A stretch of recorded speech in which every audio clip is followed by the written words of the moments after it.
जय हिंद, जय भारत। मैं अभिषेक और आप देख रहे हैं हमारा YouTube channel the Shivam educare. आज हम बात करने वाले हैं प्रमुख अभिलेखों के बारे में जो कि शुंग काल एवं गुप्त काल के वे 12 प्रमुख अभिलेख हैं जो आपके एग्जाम के पॉइंट ऑफ व्यू से बहुत ज़्यादा इंपॉर्टेंट है।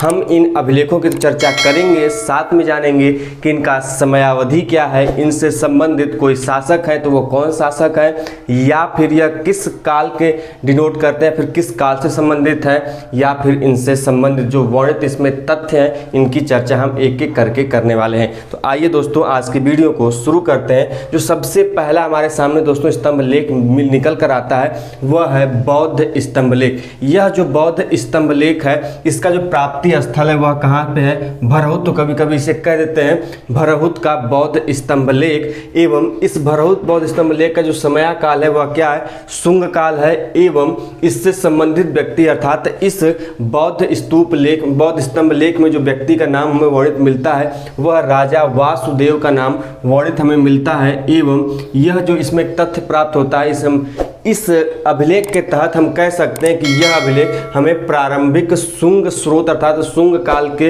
प्रारंभिक स्रोत के रूप में हम इसका वर्णन कर सकते हैं और इसकी जानकारी हमें प्राप्त होती है। यदि हम दूसरे स्तंभ लेख की बात करें दोस्तों तो वह हो गया प्रयाग प्रशस्ति या फिर इलाहाबाद स्तंभ अभिलेख भी कहते हैं, बहुत ज़्यादा इंपॉर्टेंट है। यह जो प्रयाग प्रशस्ति है हम सभी जानते हैं, नाम आया है प्रयाग। एक बात ध्यान रखेंगे, मैक्सिमम जितने अभिलेख दोस्तों आपके सामने होंगे उनके जो नाम होंगे प्रायः उनके नाम जो प्राप्ति स्थल होते हैं जहां से ये अभिलेख पहली बार पाए गए उन्हीं के नाम के आधार पर यह रखे जाते हैं। इसलिए प्रयाग प्रशस्ति जो है जानते हैं हाल ही में इलाहाबाद का नाम बदल कर क्या कर दिया गया? प्रयाग कर दिया गया। तो इसका जो स्थल है प्राप्ति स्थल तो वह था प्रयाग जो कि इलाहाबाद है। एवं इसका जो समय काल है दोस्तों यह है गुप्त काल का। गुप्त काल का यह सबसे ज़्यादा महत्वपूर्ण एक अभिलेख है जो कि किस शासक द्वारा मतलब अभिलेखित किया गया था तो वह थे समुद्रगुप्त। समुद्रगुप्त के शासन काल में प्रयाग प्रशस्ति की रचना की गई थी और समुद्रगुप्त को क्या कहा जाता है? भारत का नेपोलियन। ध्यान रखेंगे, भारत का नेपोलियन समुद्रगुप्त को कहा जाता है। एवं सबसे महत्वपूर्ण चीज इससे प्रश्न जो बनता है आपका वह यह तथ्य है कि इस प्रयाग प्रशस्ति का वर्णन किसने किया था? तो इस प्रयाग प्रशस्ति का वर्णन किया था किसने? हरिसेन ने। ध्यान रखेंगे, हरिसेन ने इस प्रयाग प्रशस्ति जो अभिलेख है उसका वर्णन किया था। प्रशस्ति मतलब प्रशंसा में लिखा गया अभिलेख ही क्या कहलाता है? प्रशस्ति कहलाता है। ध्यान रखेंगे। अगले अभिलेख की तरफ बढ़ते हैं तो वह है गरुड़ स्तंभ लेख। गरुड़ स्तंभ लेख जो कि पाया गया है कहाँ पर? बेसनगर से, बेसनगर अर्थात विदिशा।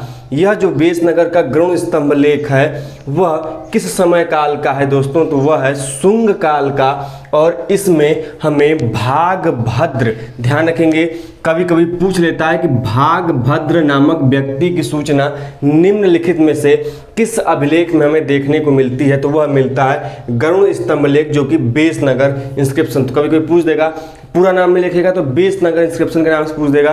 तो ध्यान रखेंगे भागभद्र की सूचना हमें किस अभिलेख से मिलती है? तो वो गरुड़ स्तंभ लेख बेसनगर अर्थात विदिशा के इंस्क्रिप्शन से देखने को मिलती है।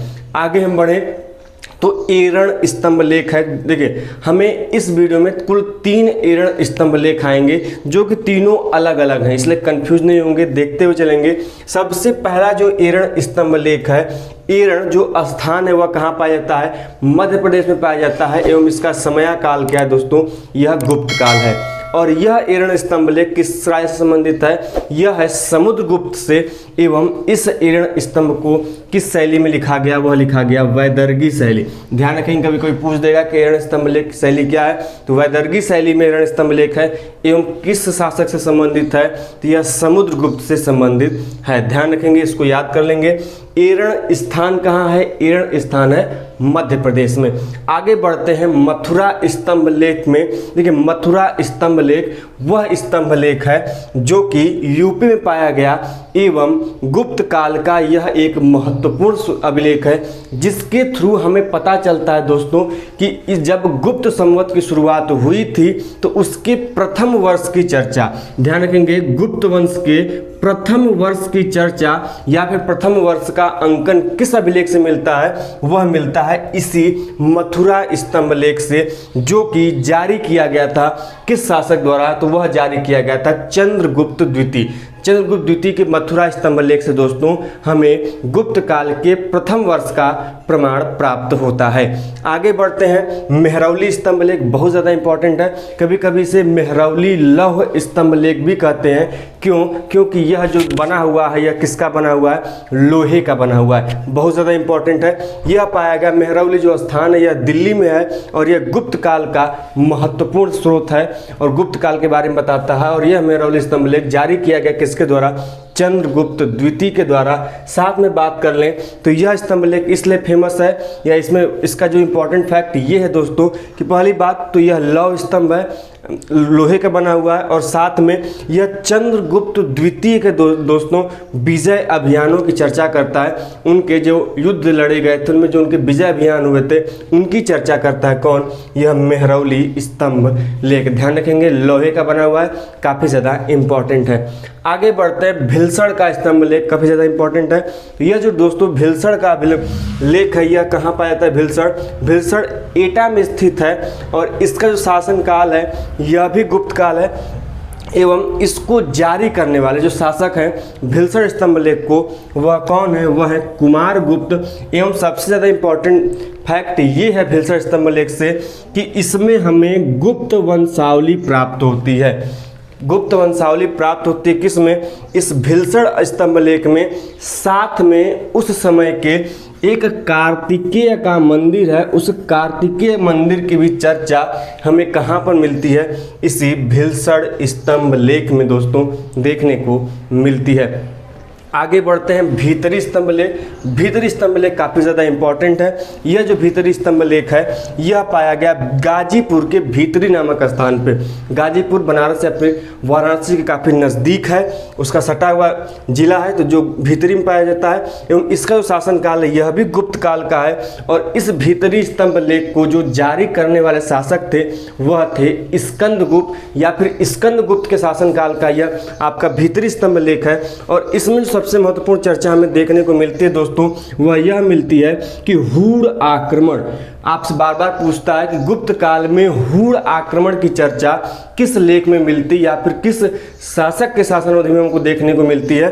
तो यदि शासक का नाम पूछेगा दोस्तों तो स्कंदगुप्त। यदि अभिलेख पूछता है तो यह भीतरी स्तंभ लेख और साथ में हूण आक्रमण के अलावा दोस्तों यदि हम बात करें तो विष्णु के मूर्ति की स्थापना का भी प्रमाण हमें मिलता है कि स्कंदगुप्त ने विष्णु मूर्ति की स्थापना की थी और वह किस अभिलेख में मिलता है? वह मिलता है भीतरी स्तंभ लेख में।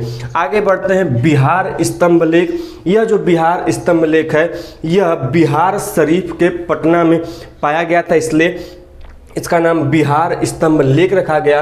और इसका जो टाइम पीरियड है वह क्या है? गुप्त काल है दोस्तों। एवं इसका जो यह किसके शासनकाल से संबंधित है? तो यह शासनकाल संबंधित है किसके? स्कंदगुप्त के। ध्यान रखेंगे बिहार स्तंभ लेख से संबंधित शासक का नाम क्या है? स्कंदगुप्त है। और सबसे इंपॉर्टेंट जो फैक्ट यह निकल कर हमारे सामने आता है कि स्कंदगुप्त ने जो अश्वमेध यज्ञ किया था इसका वर्णन हमें कहाँ मिलता है? तो इसका वर्णन हमें मिलता है दोस्तों इसी बिहार स्तंभ लेख में। ध्यान रखेंगे बिहार स्तंभ लेख में स्कंदगुप्त द्वारा किए गए अश्वमेध यज्ञ का प्रमाण मिलता है। साथ में यह भी प्रमाण मिलता है कि इन्होंने क्या किया था? स्तूप का निर्माण करवाया था। ध्यान रखेंगे इंपॉर्टेंट फैक्ट है चीज़ें। आगे हम बढ़ते हैं, एरण स्तंभ लेख। एक मैंने अभी कुछ देर पहले चर्चा की थी एरण स्तंभ लेख, वह संबंधित था समुद्रगुप्त से। अब हम बात करने वाले हैं जिस एरण स्तंभ लेख की, वह भी मध्य प्रदेश का ही पाया गया एरण के पाए जाने वाले क्षेत्र में है। इसका भी टाइम पीरियड गुप्त काल ही है लेकिन इससे संबंधित शासक अलग हैं। वहाँ पर समुद्रगुप्त थे लेकिन यहाँ पर यह जो एरण का स्तंभ लेख है वह किसका है? बुद्धगुप्त का है। तो यह जो बुद्धगुप्त है इसमें जो इंपॉर्टेंट फैक्ट निकल कर सामने ये आता है कि यह जो एरण स्तंभ लेख है बुद्धगुप्त का, इस अभिलेख में सबसे पहले दोस्तों भगवान विष्णु का प्रथम अभिलेखीय प्रमाण देखने को मिलता है। ध्यान रखेंगे अभिलेखीय प्रमाण की मैं बात कर रहा हूँ तो नोट डाउन कर लेंगे कि भगवान विष्णु का प्रथम अभिलेखीय प्रमाण कहाँ देखने को मिलता है? तो बुद्धगुप्त के एरण अभिलेख में। ध्यान रखेंगे, नोट पॉइंट कर लेंगे। आगे बढ़ते हैं, एक अन्य एरण अभिलेख है। अब यह भी एरण अभिलेख गुप्त गुप्त ही पीरियड का है। यह भी मध्य प्रदेश के एरण में ही पाया गया, लेकिन इससे जो संबंधित शासक है दोस्तों वह है कौन? भानुगुप्त। कौन है? भानुगुप्त है। यह इंपॉर्टेंट इसलिए हो जाता है दोस्तों सबसे ज़्यादा क्योंकि इसी भानुगुप्त के एरण अभिलेख में पहली बार सती प्रथा का उल्लेख मिलता है। आपसे प्रश्न बार बार का एग्जाम पूछा गया होगा कि सती प्रथा का उल्लेख निम्नलिखित में से किस अभिलेख में देखने को मिलता है? तो भानुगुप्त के एरण अभिलेख में। बुद्धगुप्त में क्या मिला था? तो बुद्धगुप्त में सबसे पहली बार भगवान विष्णु का प्रथम अभिलेखी प्रमाण देखने को मिल रहा था। आज की इस वीडियो के लास्ट यदि हम अभिलेख की बात करें तो वह है तालगुंडा स्तंभ लेख। तालगुंडा स्तंभ लेख जो है यह कहाँ पाया गया? तो यह पाया गया मैसूर के सिभोगा नामक स्थान पे, एवं इसका भी टाइम पीरियड दोस्तों गुप्त काल का ही है। एवं इससे जो संबंधित व्यक्ति है जिसकी चर्चा आई है वह आया है शांतिवर्मन का और मयूर शर्मन का।